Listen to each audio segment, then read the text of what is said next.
Hi hello good morning. நான் தான் உங்கள் விஜிக்குட்டி பேசுகிறேன். இன்றைக்கி பிரேக்ஃபாஸ்ட்டு என்ன பண்ணியிருக்கேன் அப்படின்னாக்கா புட்டும் க்ரீன் பீஸ் கறியும். வாங்க பார்க்கலாம்.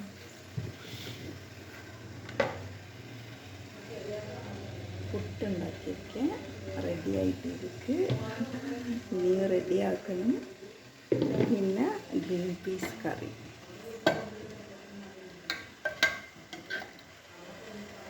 ഇതാണ് നമ്മളുടെ ഗ്രീൻ പീസ് കറി. ഇന്നേക്ക് വന്നിട്ട് ഗ്രീൻ പീസ് കറി ഉണ്ടാക്കിയിരിക്കും. ഗ്രീൻ പീസ് കറിയും പുട്ടും കൂടി ടുഡേ സ്പെഷ്യൽ വന്നിട്ട് പുട്ട് சின்ன சின்ன கஷ்ணங்கள் ஆகுമ്പോൾ ஈஸியாக எல்லாருக்கும் எடுத்து சாப்பிட்லாம். எத்தனை பீஸ் வேணுமோ இட்லி போல் அതാണ് சின்ன சின்ன பீஸாக ഉണ്ടാக்கிறேன். வேறு ஒன்றும் இல்லை. இன்றைக்கி விஜிக்குட்டி சமையலில் இன்றைக்கி புட்டும் க்ரீன் பீஸ் கறியும். வாங்க சாப்பிட்லாம்.